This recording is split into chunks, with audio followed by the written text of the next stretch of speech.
Huh? Hello everybody, itsDair here live from Gamescope and with our first interview of the day. Today, well, the first interview here is with tankwars.io.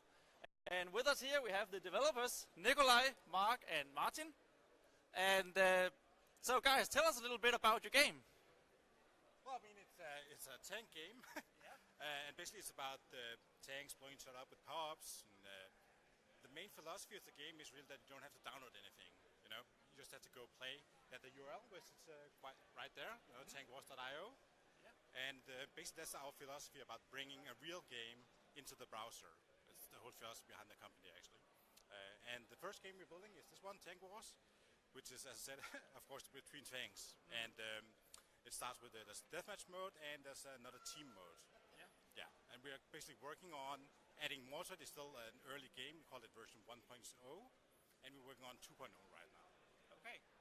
Okay, so I tried it a little bit myself before doing this interview, and it was kind of difficult because, well, I guess it's tanks, but you have to point with the mouse as well as driving around.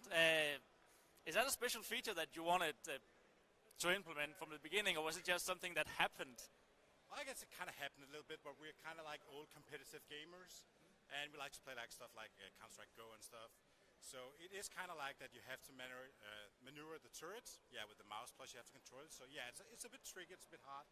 We had some feedback actually in the beginning that the controls were actually a bit too hard. So we actually had to make new controls that kind of mimic like the today's standard, which is kind of the default controls now.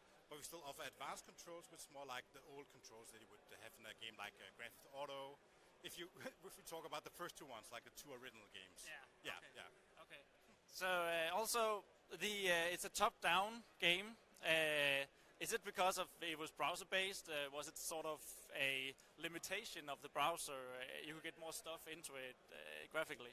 No, we talked about it to begin with, and like I said, our philosophy is kind of like more like old type of gameplay into the browser. And the old games were a lot of them were like top-down, but we were thinking about what's called isometric, and we're also thinking about 3D for the future. But it's not where we are yet, but we're going there. Okay. So how complex is the game? You talked about power-ups and everything, and when I was trying it, I was sort of like, well, I was basically moving back and forth and shooting people because my mind was, it was difficult to not go forward. When you press forward, you kind of, I guess it's the controls again, but you kind of have to look at the arrow on the screen, and I found it a little bit difficult, but I only played it for like 5 minutes. But how complex is it once you get good? Well, I see there is actually quite a big skill gap in the game. So what we're trying now is that we want the good guys to play against the good guys, and the less good guys to play against the noobs. That's actually like the main thing, because it does really have that high skill ceiling. So the better you are driving, the better you are at maneuvering, the better you really do in the game. So yeah. So I guess it is quite hard and complicated, but we like the depth. Okay, so how many game modes right now? Right now we have 2 game modes. Start with one, which is the deathmatch game mode, like what's called Conquest. Conquest is about capturing zones. Okay, so I guess that was the one I played, because I tried shooting at different people, and I wasn't damaging everything. It's the most popular game mode, Conquest. New modes, we're going to add new modes in the future, like Battle Royale, which I most people would know by now. Like King of the Hill style player known. Battleground, exactly. Yeah, definitely. And we're also thinking about other game modes, like a rush game mode, co-op, horde game modes, where you have to be like co-op, so you're just had a little bit of a hiccup with the Wi-Fi, I guess. But we were talking about the graphics and the simplicity, the realism in it. If it was important for you to have this realistic top-down view. Well, originally we just wanted tanks to be kind of like semi-realistic. I mean, it's not the important thing that the actually looks 100%. It's most important that the gameplay is actually good. But we really want to push what you can expect of a browser game. Yeah. I mean, we want the graphics to be good. You have to have all the effects and stuff. That's what we kind of bring in. So you kind of need a graphics card to actually run game, like a normal computer. Run it with like the worst kind of like that. Yeah, like kind of a bit of a limitation versus the other browsers that require a lot of or something like a strength to run the computer and stuff. But again, like that's the philosophy behind everything is to bring like games into the browser. So I kind of think that the browser in the future. I think where was it? It was the I was talking about the. Well, I think we discussed the graphics. It was the thing of the browser game. Are there any more limitations for browser games compared to an actual app on your computer? Like if you were to publish it on Steam, I guess you don't really need Steam now that you're in browser. No, I guess not. But it does help to be on Steam, I guess, because it's a huge community there. But there are limitations, of course. I guess you have to program a lot more things to work, especially with the network planning, etc. So it's gonna get very detailed, etc. Yeah. Okay. Are you thinking about having an actual app in the game, and people could play on both the browser and the app at the same time? Yeah. And one of the ideas I wrote, I want the phone to be sort of a part of the game, but instead of playing a tank, you would maybe play like a helicopter, something on the battlefield that you would like fly around. But let's try to keep it short now. Before we can again. How many players do you have right now? About 6,000 every day, and about 200k a month, basically the game. So we want to have more than that, though. Yeah, of course. I did the Tank Wars.io, as we can see there. Yeah, you can see we brought the biggest banner we could find. So. Well, it's good, so people can see you, and maybe even see you on the live stream as well. I think we're going to end it here. Thank you guys so much for this interview. And remember to go and play it on tankwars.io. And I'll see you in about an hour in the next live stream. Over and out. Hello everybody, itsDair here again from Gamescope. This time not live because of the connectivity issues that we had the last time. However, we're here with Galdra Studios and the game Arcadia Fallen. And Daniel here is here with me from Galdra Studios. So Daniel, tell me a little bit about Arcadia Fallen. Arcadia Fallen is a visual novel style game. So it takes this 2D environment with beautiful sprites and some nice music to get you into the feel. And then the idea is that you explore a very interesting narrative in the game. So it's very narrative driven. It's very much about text and how these assets work into make this text even more interesting, so you can immerse yourself in this world. Okay. What about you said it's a visual novel, so I guess there's not a lot of animation in it. Is it like, what about the choices that you make in the game? Or is it more like you just, like Heavy Rain, where you sort of just play the story? Or do you have a chance to actually affect it anyway? Usually in visual novel games, what you see is that you have a lot of right and wrong answers. And if you take wrong answers, you eventually end in a dead end of some sort. So you have to kind of take the right answers to actually get to where you want to be. We don't want to do that. We want to make it more complex, like you see in Telltale games and BioWare games.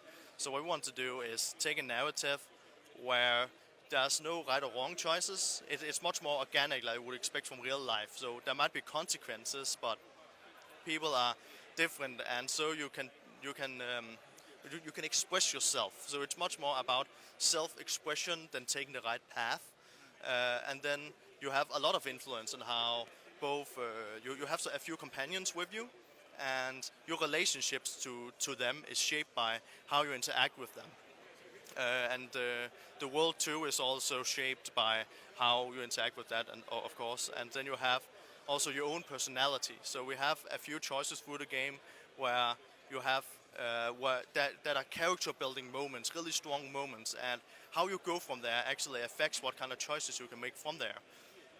Okay, that's actually pretty interesting. The style of the game, if you can, I don't know if you can go closer to it a little bit. It's very much anime manga style. Is there a specific reason for that? So we have gone into the visual novel genre, and it's very much established in the Japanese culture. it's not so as popular in the in the Western culture, but we want to make sort of a mix between. So it is kind of the manga style, but it also has a bit of a more Western style to it. But that's more of an aesthetic point of choice, you can say. But that's also because we are not making another standard, standard issue, a visual novel out of Japan. We're making something else where we want to take some of the things you sometimes see in Western developed visual novels, and therefore we want the style to fit with that vision. Okay, so you said that it's not really popular in the West right now, but there's still more and more of them. I recently played Lydia on my YouTube channel, which is a Finnish developed game. And did that have any effect on you at all? Like not the specific game, but the rise of the genre in order for you to make this, or did you have a wish to just make a visual novel? Well, it did influence us a bit, you could say, because we are really into this development of how narrative is used in games, being used in games, and we also want to develop on how that is done. And this is our take on improving of some of the things that we've seen and played. I think is really great, but we think could be greater, or think we could do something interesting here that isn't something you usually see. And yeah, there has been a greater demand for narrative in games.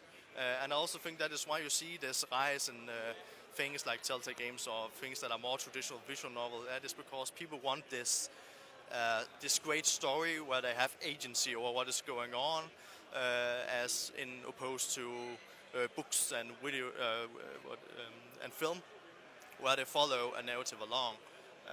And we just want to, remove all of the more advanced gameplay parts that you've seen, for instance, BioWare games. There's a lot of combat and all of that stuff. And we only want to have game mechanics that really, makes the narrative even better. We want to look at the narrative and then just make people immerse with the narrative of the world. Okay, yeah. So if you want to follow Arcadia Fallen, where can you do so right at the moment?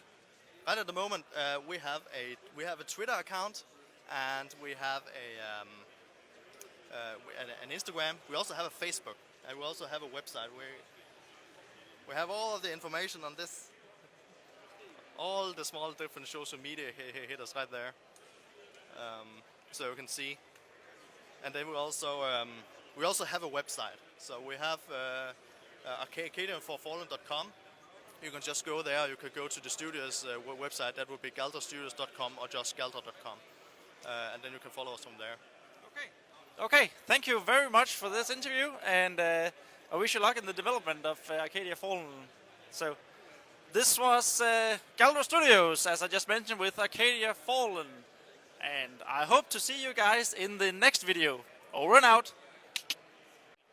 Okay, hello everybody, itsDair here, back from Gamescope with Mindbulb Games and their tabletop game, Soapra, Flights of the Fansingtons. Is that correctly pronounced? The whole Fansington, but Flights of Fan. as in flights of fancy, but with a ton. Yes. But with a ton. Okay. It's a place. Yeah, so tell me a little bit about Soapra. Soapra is a take-that card game based, inspired by both Munchkin, Shigik, and old soap operas such as Days of Our Lives and ER. And especially soap. Especially soap. That's There's actually a soap opera called Soap. okay. I did not know that. Well, yeah, okay. So what's the goal of the game? Let's start with the goal of the game. Well, the goal of the game is to be the fanciest of the fanciest in Fansington County. And how you achieve that is by addressing and reminiscing scenes about your character. The entire setup of the game is that the players are actually playing as hardcore fans of this cancelled soap opera called Flights of Fansington. Each of them, as you can see, have their own individual character who they're rooting for. When they play cards, every single time they play a scene card, they either tell what the character's doing, oh, they did this, or they said that, scoring themselves points. Or they err on the side of subterfuge and play their cards with the back turned up. So the entire game is a social game. We're trying to suss out what are my opponents doing, what do I need to do, Should I flip his card? Should I fight him? Should I make an alliance with this guy and then stab him in his back? The entire game is based on social intrigue. The players are meant to play the game as much as they play each other. Okay, that sounds rather complex, actually. Is that complexity? Is that an issue in this game? Well, if we're just going to throw out random numbers here, on a scale of 1 to 10, we're dealing at a high 3. We've done our very best to try and simplify both our manual as much as possible, and we've also placed a legend and a cheat sheet on the back of every character card. Just steal one. Just show that to the camera there. Additionally, we have made this little design decision that the vast majority of our rules that vary based on card to card are written on the card. So as long as you know the basic framework of the game and how you're supposed to be playing it, the rules on the card are only going to be small changes to those pre-established rules. Previously, we went to Gamescope last year as well with a much more rough draft than this one. It was quite literally sheets of A4 in small card sleeves. And the system we went down there with, like the mechanical system, was a lot more complex. So one of the things we really benefited from coming to Gamescope was getting a lot of feedback, learning that, as you say, it sounds rather complex, and by God it was. Yeah. So this year we're here with a newer rendition, trying to see if we've been able to hit some of the nails that we missed last time. Okay, nice. So why here in I think, are you the only tabletop game here at Gamescope? No, there's One Mighty Foot right behind the cameraman. Oh, and that is their name, by the way, One Mighty Foot. Yes. One Mighty Foot. Okay, but why? Shameless plug. Why tabletop and not a social app like something like Jackbox or something like that, which a little bit combines technology and tabletop? That's because both Mess and I are huge fans of tactile gaming. That's the first gaming we really properly encountered when we were young. And it's a love that we've continued. It also very much helps that our development is almost entirely cost-free, and it is something that very well accommodates our current lifestyle as labormen. Well, he's an electrician, I'm a smith. As well, sorry, total mind fart there. Wow, I completely blanked. Sorry, what about? What were we talking about? Well, we were talking about it was why tabletop, not more technology-based. There's another 2 reasons. One, both of us are completely inept when it comes to working with digital software. Okay. Like, there's a reason we picked tactile gaming. It is an easier medium to work with. But the other main reason was it's a lot more social way to interact with other people. If you go back to board games when we were young, it was Ludo, it was Kalaha, it was Uno, very simple games. But with the invention of computer games and how that has revolutionized personal entertainment, it's given a completely new dimension to board games. Yeah. And what board games can do that video games can't is that it can bring people together. You can sit in a room with 4 people and actually talk while having fun over a board game. Granted, you can also play online, but you don't get the same level of social interaction. Okay, well, yeah, that's true. About the graphical layout, it's a very simple style that you've chosen. Is there a particular reason for that?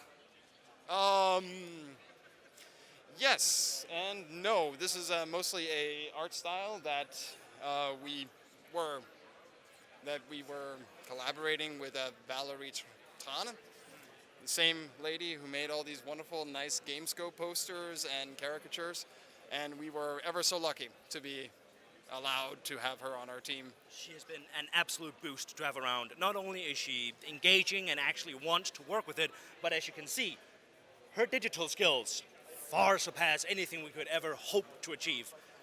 But to answer your question about the artwork, it's actually 2 reasons why we went with this. One, we wanted to get that 90s, 30s, 90s, 40s, 1930s feeling in which many soap opera games have a tendency to put their own setting. And also, it was kind of her suggestion and we both liked it. Well, that's a very good reason. We're mechanic monkeys, both of us. So when it comes to artwork, granted, sure, we can find some reference material or something and we can say, oh, we don't really like that, but as far as technical capability, that's not something we know about. So we thought it would be a lot better just to put our faith 100% in someone who does know what they're doing. It's a real shame she's not here at the moment. She should have been here. But alas, she had to work like a proper human being. Yeah. Yeah, some people do. Yeah. So I think that was all from me and us. So thank you guys so much for joining me on this interview and telling us about Soapra Flight of Fansington. Thank you. And Play more games. yeah, do it right now and join us here down at Gamescope and try it out for yourself and all the other wonderful things that we have here. I hope you enjoyed this video. This was itsDair from Gamescope. Over and out. Wow, that sound. Hello everybody, itsDair here, and we're back from Gamescope, this time with Bedtime Digital Games, and who's displaying Figment. Now, as I don't know if you noticed, but I played Figment for Gamescope in about a week ago, and it was a really, really pleasant experience, really great experience actually. But I kind of want to know some initial thoughts about the game, especially the aesthetics. So why did you choose this this sort of painted kid-friendly style? I think it's like a long process that kind of made it. We made another game called Back to Bed that I know a lot of people out there also know. That was a great success on iOS, for example. And we got a lot of good feedback from that, and it won some awards. And one of the things that we noticed from there was like people really wanted a bigger game. They really liked it, but they want something they could explore and have an adventure in. So that was kind of the first step into doing like something that was really artistic.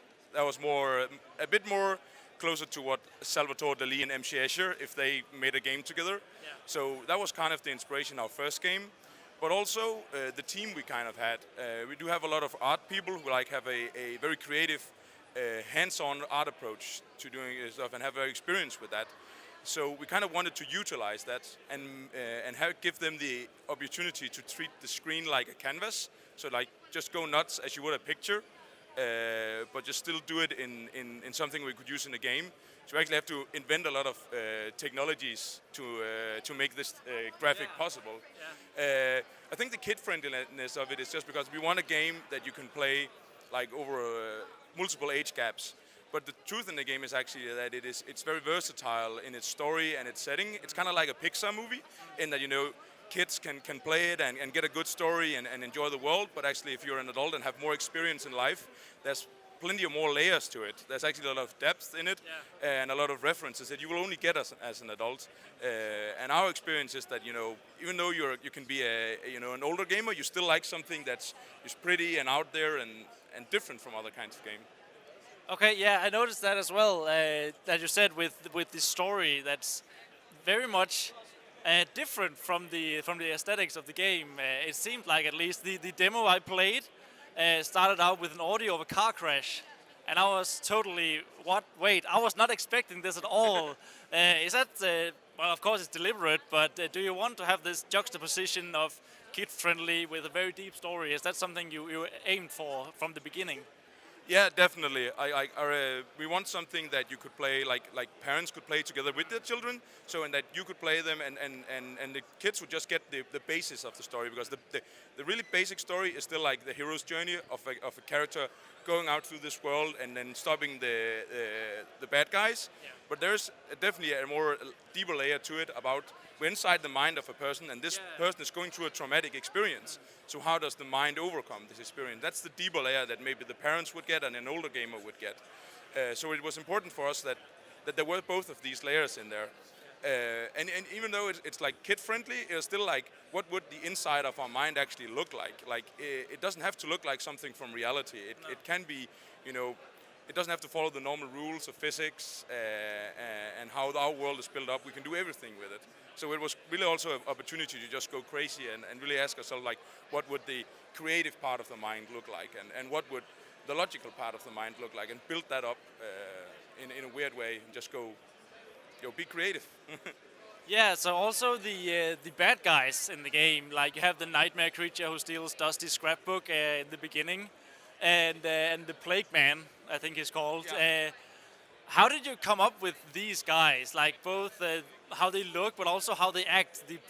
The plague man is very much how inconvenient you're here, visitors. I like it. That's very interesting. How did you come up with that?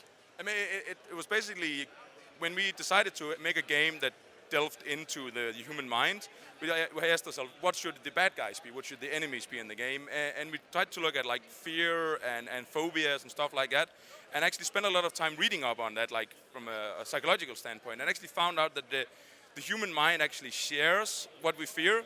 There's not like millions types of different kinds of fear and nightmares. There's actually only around 20, and a lot of them actually seem similar. Look, many of these actually, we share them. It's maybe be like our share of stuff that's sturdy or sickness or getting old. It can manifest in different ways, but it's still the same basic human fear. So all the big nightmares in there is actually like represent basic human fear. So the plague is kind of like our fear of, sickness. We will get old one day and everything kind of degrades. While the guy who steals the book in the start, known as the fear of loss, kind of like everyone fears losing something. Is that it might be a connection with another person, it might be something they own, but we always fear losing something that we kind of feel that we own right now. So it's kind of like, how do we manifest these and gives them some personality? And for their personalities, we're also like, what kind of music did we feel would fit them? So like the plague being this gangly coughing thing with a lot of punk music in it, while the spider later on is more a bit of a goth electronista underground music. So that was kind of a mix there where the music kind of gave them a lot of their personality. Yeah, and about the music, it's very much focused around music, the game, or the bosses and so on. How did you come up with that? I mean, is it like how you imagine the mind? Is this the creativity being represented or something like that? Definitely in the creative part of the mind, we really wanted music to be there, and there's some good music puzzles in there as well. We have to stop. But originally, when we created the first idea and the first draft for the game, music was not that big a part of it. It was still like we wanted great music, but it was not like a key mechanic. Yeah. But when Nils, who was our sound guy, joined the team, he started, experimenting with stuff, and he did the first musical song, like the plague singing, and we were just fell in love with that approach to it. And just decided like this is the extra thing that it needs, and it automatically also gives you a lot of game mechanics because music got beats, so you can use the beat to mechanics, and it just helps sets the tone for the game so much better. So it was kind of like something that came in but just felt so natural that we just decided to hey, let's make this one of our pillars and just go with it. Okay, yeah, I think that was about it for this interview. Thank you very much for joining me, and you're of course here down at the Gamescope all 3 days, right? Yeah. And so if you want a chat and maybe even try Figment, get on down here. There's a lot of other crazy stuff going on. Thank you, Jonas, and bedtime digital games. I almost forget to get the digital part. I'm sorry about that. No problem. But yeah. That was the interview with featuring Figment. I hope you liked it. Over and out.